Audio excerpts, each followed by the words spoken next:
Well, hello everybody. This Pastor David. It is Wednesday, April 5, and amazingly, how we're already into April, and of course we're working our way toward Easter. Last Sunday we talked about the first. We have a series of three messages as we work up to Easter Sunday. Of course, the first one we talked about was the Last Supper, and that was Sunday. And we talked about the last time that Jesus had with his disciples, the time that he spent together. It was a time of intensity. It was a time of emotions for him because he knows that it's drawing to a close. And right after their supper together, of course, he identified Judas as the one who would betray him. And then he said, Judas, whatever you're going to do, you go do it quickly. And Judas dismissed himself. And then the disciples had their supper together, and of course as a church we went through that process together. We celebrated communion together, which is we consider the Last Supper, the Lord's Supper. And we, as his disciples, entered into that time of remembrance. And it's a sacred time, a special time. And Sunday was a neat day and kind of moved us toward Easter. And then this week we'll talk about the crucifixion. This Sunday's going to be it's going to be that passionate time, the Passion Week, and we will. It's intense as we talk about those final hours that Jesus had when they took him to the cross, and all the elements of that process. And then Easter Sunday, obviously, we will celebrate the resurrection when Jesus was not only put in the tomb and he was actually literally physically dead, which had to happen. And to fulfill all of the prophecies and the requirements necessary. And then we will find out on Easter Sunday about his resurrection. So we're excited about that. Some neat things coming up at our church. This Sunday night, I really want to invite everybody. We have what we call our Parenting Fellowship. And we spend some time kind of exposing our church to our youth ministry, our student ministry, our teenagers. And David and Matt, our two youth leaders, and their wives, Hillary and Megan, will be there, and we will introduce them, and they'll share some ideas with the youth group and give us a calendar. And hopefully many of our parents that are new, maybe parents of students and teenagers, can come and learn a little bit about our youth ministry. And that will be Sunday night. And prayer and planning will basically all be together on Sunday night, 6 o'clock. For Parenting Fellowship. And then some neat things coming up. I really want to emphasize April 22nd and 23rd. That is the weekend that we will celebrate our second birthday. So it's happy birthday to the Community Church of Mount Pleasant. It's amazing. It's hard to believe that we've come so far as a body, as a church, in such a short amount of time.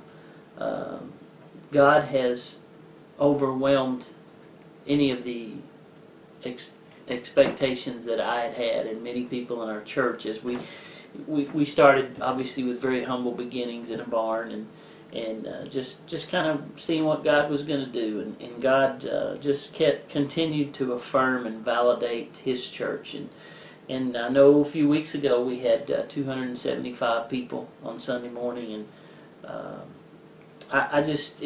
we just want to give the Lord all the glory for the fact that he is building his church. And we celebrate that this month, our second birthday. And we'll have a Saturday night time with some dinner and some fun things, and everything will be all decorated out here at the farm. And then Sunday morning, the 23rd, in church, we'll celebrate our birthday, and we'll also reveal and tell the church about the plans we have for our newest building, our first building. We have our property in hand, and God has given us that. So we're ready to present to the church our concepts and our thoughts for our first building, and express to the church how everyone can be involved in that process. And the thing to me about that is that's so important is participation. We want everybody to be a part of this journey, and that's what we're calling it, the journey home. So don't want to give everything away, but April 22nd and 23rd, I want you to put that on your calendar and join us for that celebration weekend. Let me look into Matthew. They're usually, all of the Gospels present the story of Easter and the process of the crucifixion, the death, burial, resurrection of Jesus. And I want to look at some things today in Matthew chapter 27. This is This is, and I've entitled my little devotional, A Most Unusual Day. And I was thinking back through time of some days that I can remember that kind of stood out in my mind, and I could go through so many, but I don't want to take the time. But I remember 9/11. I remember the events of the day and the order of the day and kind of where I was and some specific things. And then there are other events, and for you it may be a family event or a sports event or something that just that is a very, it really stands out. And I want to read you from Matthew chapter 27, this account of this time of Jesus' crucifixion. And I want us to think about this day as a very, very unusual day. And so let me read in Matthew chapter 27, beginning with verse 46. And about the 9th hour, Jesus cried with a loud voice, saying, Eli, Eli, lama sabachthani? That is to say, my God, why hast thou forsaken me? And we know that God at that moment literally turned his back on his own son, because his son on the cross, Jesus took the sins of all mankind at that moment on himself and became the payment. And God is holy. God is pure. God cannot look on sin. And at that moment he turned his back, and that's the passage. Verse 47, some of them that stood there when they heard that said, the man calleth for Elias. And straightway one of them ran and took a sponge and filled it with vinegar and put it in a reed and gave him to drink. The rest said, let be, let us see whether Elias or Elijah will come to save him. Jesus, when he had cried again with a loud voice, yielded up the ghost. So this is the actual time. And historically, there have always been those that have questioned if this was a legitimate death. And clearly, Jesus, when he had cried with a loud voice, yielded up the ghost. He died. And it was necessary for him to legitimately die. Behold, the veil of the temple was rent in twain, in two, from top to bottom, and the earth did quake. Folks, this is a most unusual day when Jesus is on the cross and he cries out, Father, why have you turned your back on me? And those words predicated many, many very unique things that have never happened again and will never happen again. And so we see the veil of the temple, and we'll talk about that in a second. And there were earthquakes, and the rocks were breaking, and the graves were opened. Folks, this was a most unusual day. The graves were opening up. And many bodies of the saints which slept arose. You want to talk about the Walking Dead? I know that's kind of a cultural thing today, these movies and zombies and all that.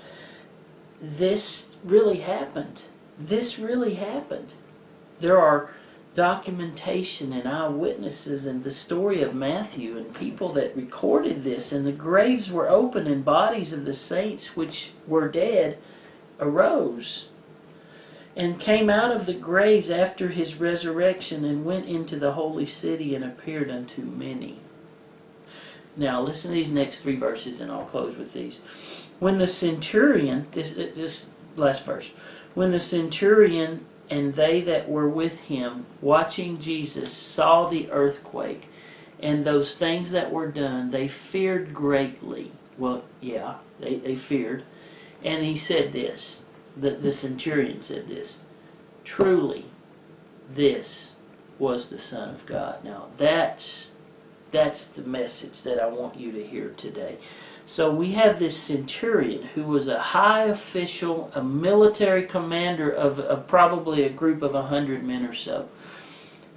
After all that he had watched, and I just read all this stuff. I mean, Jesus is on the cross and he dies.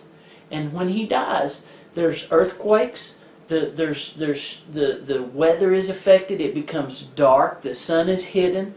The graves of people began to open up, and bodies began to come out of the graves and walk around and become witnesses in the city. And this centurion, among others, is like, oh, there's nothing like this. I've never seen this before. This man, this death had prompted things that have never, this was a most unusual day. So the centurion witnessed this, and then he says this, truly, this was not a normal guy. And so let me just make a couple quick observations. He was thoroughly convinced that Jesus was God's Son. He had just seen him murdered. After his death, a powerful earthquake. Individuals came out of their graves and the tombs and went around into the city. There were eyewitnesses of these miraculous events. This was a most unusual day. And keep in mind, this is not an evangelist here that's preaching. This is not one of the apostles. This is not a believer, a follower of Christ. This is a centurion, a powerful soldier who probably was a pretty rough guy. And he's witnessing these events. And he begins to preach, in essence, and say, you know what, folks, this truly was the Son of God. So this centurion began to tell the message of the gospel without even realizing it, because of all the things that he witnessed. He became a believer because he said, truly this. Now, folks, really, that's, in essence, that's what it takes to become a Christian. He saw these events, and he said, you know what, this is Jesus. I acknowledge this man is the Son of God. And so he became a believer, a follower, like the two thieves there was on the cross. One of the thieves blasphemed and made fun, and the other thief was doing that too. And then he started to realize, he said, stop. This man doesn't deserve, we deserve all this. But this man is truly the Son of God. Jesus truly paid it all so that we could have it all. Eternal life, and to be in His presence for all time. The centurion was not a preacher, a teacher, religious leader. He was just an eyewitness of these incredible events of this incredible day. Never a day had or will happen again like this day. Never these events will happen like happened on this day. And the bottom line is this. The two thieves on the cross had to make a decision about Jesus. The centurion made a decision. He made a choice. Am I going to believe who this guy really said he was? Or am I going to reject the authenticity of this man called Jesus? And the centurion, after witnessing all these events, said, I believe this man was the Son of God. Truly, he is who he said he was. Every man and woman will be posed with the same question. Every man and woman will have to choose. What do I believe about this man, Jesus? Do I believe that he was a smart guy, a great teacher, a moral man who was very humanitarian and did all these things? Who do I really think Jesus was? Or was he the Son of God? Was he the Savior, the Messiah who came to this earth to take all of our sins? Who do you believe that he was? What will you say about this Jesus? I will say, and I will join with the centurion, surely this man was the Son of God. That's what Easter's all about. That's what the gospel is all about. I want to encourage you to join us Sunday. If you don't have a church, if you don't have a place to go, 10:30 at the Mount Pleasant Elementary School. This will be Sermon 2, and we will deal more in depth about the resurrection. These events that happen on this most unusual day. God bless you. I want you to know that we here at the Community Church in Mount Pleasant, we love you. Love to meet you. Love to see you. We're praying for you. Thanks for joining us. God bless you. Have a great week.